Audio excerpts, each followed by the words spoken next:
Ya, Assalamualaikum warahmatullahi wabarakatuh. Alhamdulillah pada hari ini kita ketemu dengan mata kuliah kemanusiaan dan keimanan. Pada hari ini kita bicara berkaitan dengan hakikat manusia. Tentu sesuatu hal yang sangat penting sekali ketika kita bicara berkaitan dengan hakikat manusia. Karena ketika kita sudah mengetahui berkaitan dengan hakikat manusia, maka kita dapat menempuh hidup ini menjadi lebih bermakna lagi.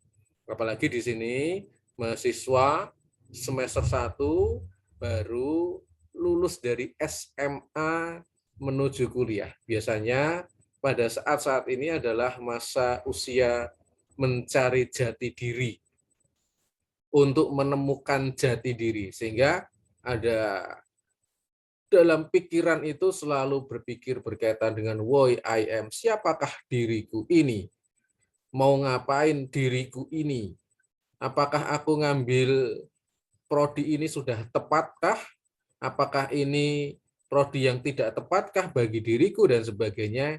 Ini merupakan bagian dari pencarian jati diri kita. Langsung aja ya, saya akan menampilkan berkaitan dengan PowerPoint. Temanya adalah berkaitan dengan hakikat manusia. Oke, langsung. Kalau kita bicara berkaitan dengan hakikat manusia, maka kita akan nanti bicara berkaitan dengan siapakah diriku ini, mau ngapain diriku ini. Selanjutnya, kalau aku menjadi seperti ini, apakah sudah betul atau tidak, dan sebagainya. Oke, biasanya saya akan menyampaikan pesan hikmah ketika kita memulai kuliah. Nah, pesan hikmah pada hari ini disampaikan oleh Cokro Aminoto, Bapak Republik Bangsa ini, gurunya Soekarno, gurunya Kartosuwiryo, gurunya Muso, dan sebagainya. Cokro Aminoto menyampaikan, jika kalian ingin menjadi pemimpin besar, menulislah seperti wartawan dan bicara seperti orator. Nah, saya mengajak kepada mahasiswa, kalau kita ingin jadi leader, jadi pemimpin minimal bagi keluarga kita, atau sampai ke urusan negara, maka kita harus bisa nulis yang oke, dan bisa berbicara kepada orang lain yang bagus, apalagi bisa orasi dan sebagainya. Ayat yang pertama yang saya kutip berkaitan dengan tema hakikat manusia adalah Al-Mujadalah ayat 11. A'udzubillahi minasyaitonirrajim. Yarfa'illahu ladina amanu minkum waladina utu'il madarajah. Allah akan meninggikan di antara kamu dan orang yang berilmu pengetahuan dengan beberapa derajat, dan Allah Maha mengetahui apa yang kamu kerjakan. Ayat ini bicara bahwasanya ketika kita menjadi pribadi yang berilmu, yang kedua menjadi pribadi yang beriman, Allah itu akan meninggikan hakikat kita, meninggikan derajat hidup kita, menjadikan kita lebih baik di dunia ini, dan kita menjadi pribadi yang dihormati orang lain.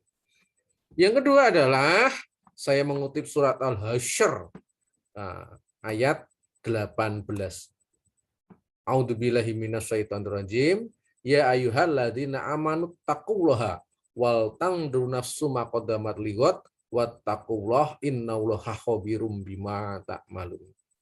Wahai orang yang beriman, bertakwalah kamu kepada Allah, dan hendaklah setiap orang memperhatikan apa yang telah atau akan diperbuatnya untuk hari esok atau akhirat. Bertakwalah kepada Allah, sesungguhnya Allah Maha teliti apa yang kamu kerjakan. Al-Hasyr 18 ini menyampaikan bahwasanya, hai orang beriman, hai manusia, kamu itu perlu merencanakan, memplanningkan apa yang akan kamu lakukan di hari esok.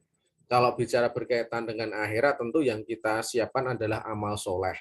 Kalau di dalam urusan dunia, tentu adalah berkaitan dengan apa sih yang aku lakukan di dunia ini. Aku mau ngapain sih? Tujuan hidupku mau ngapain sih? Ini bagian dari rencana kita, planning kita berkaitan dengan masa depan.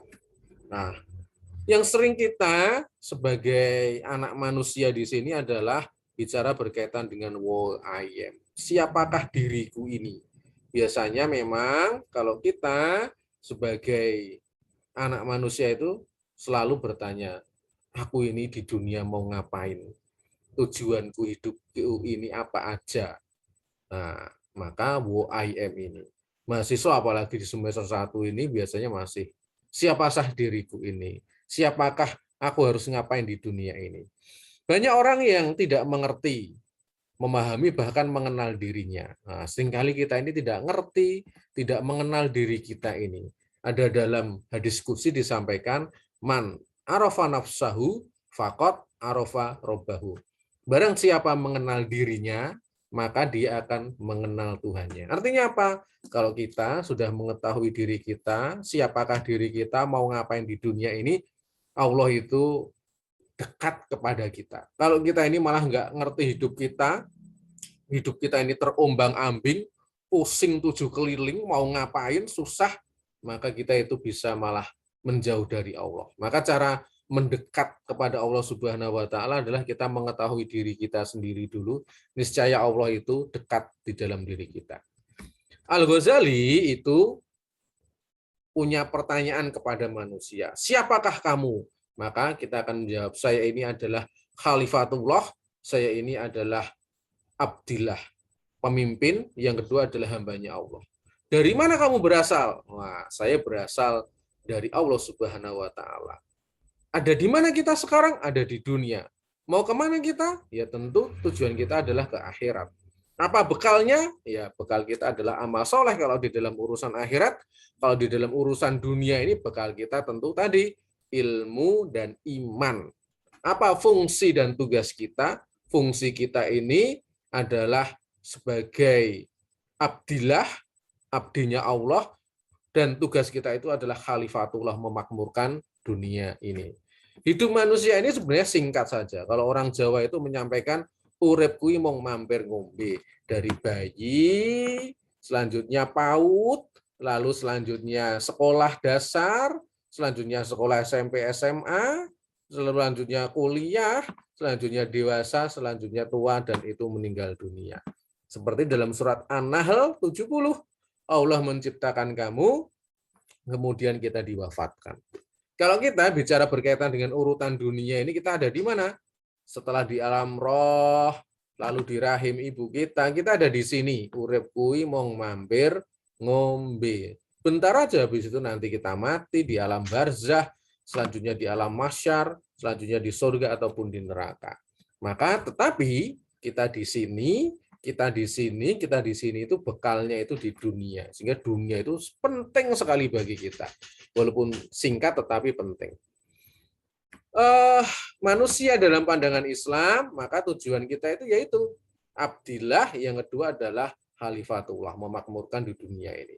Maka kita ini punya potensi, kita ini punya jasmani, rohani, punya ruh, kita ini punya potensi menjadi orang takwa, menjadi orang yang tidak takwa itu juga bisa. Kita ini di dunia ini punya kelebihan apa? Memilih. Selanjutnya ya tempat kita diuji, kita ini fitrahnya juga menyembah kepada Allah, kita ini terdiri dari jasmani dan rohani, dan kita ini adalah ciptaan terbaik. Nah, ingat ya, kita ini ciptaan terbaik dari Allah loh dibandingkan yang lain. Nah, lihat, ini di teman kita ini buat min map berkaitan dengan tujuan hidupku. Hani Nafila, wah ini dia. Aku ingin kuliah sambil merintis usaha, membahagiakan kedua orang tua, lulus dengan nilai kumlot, selanjutnya menjadi perawat profesional dan businesswoman. Wah, menarik sekali nih. Apa yang harus dilakukan? Maka ya minmat itu, ketika ingin menjadi orang pribadi yang perawat profesional businesswoman, aku harus punya langkah-langkah, jangan hanya bermimpi aja, jangan hanya ditulis saja, maka harus ada langkah-langkahnya. Wah, ini ada teman juga kita. Wah, life mapping, peta hidupku. Wah, terdiri dari yang pertama untuk religi, untuk agama, sholat 5 waktu, kuliah, mengerjakan tugas dengan baik, urusan sosial lebih percaya diri, bisa public speaking, keuangan, aku harus simat, aku harus nabung, membuat catatan pengeluaran. Wah, ini penting, ini kesehatan, diet, kurangi junk food. Wah, ini penting kalau ini ditempel di tembok kita ini, tembok kos mahasiswa atau tembok kamar mahasiswa itu niscaya ini akan menjadikan peta hidup kita bisa sukses kita di dunia dan akhirat. Ini dari Muhammad Zain juga sukses. Wah, aku ingin jadi orang sukses. Ngapain juga? Nah, dalam keluarga, aku ingin membahagiakan orang tua. Dalam urusan ibadah, ya sholat.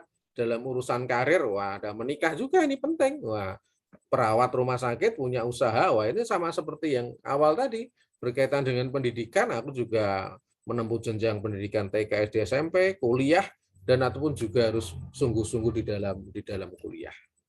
Nah, selanjutnya kelebihan dan kelemahan manusia ini berkaitan dengan ada di dalam diri manusia sendiri. Ingat ya, kelebihan dan kekurangan manusia itu ada di dalam diri manusia sendiri. Artinya apa? Manusia itu punya otonom untuk memilih masa depannya. Seperti dalam surat Asy-Syam ayat 7-10 disampaikan, dan jiwa serta penyempurnaan ciptaannya, maka Allah itu mengilhamkan, memberikan kepada manusia itu jalan, yaitu kefasikan dan ketakwaan.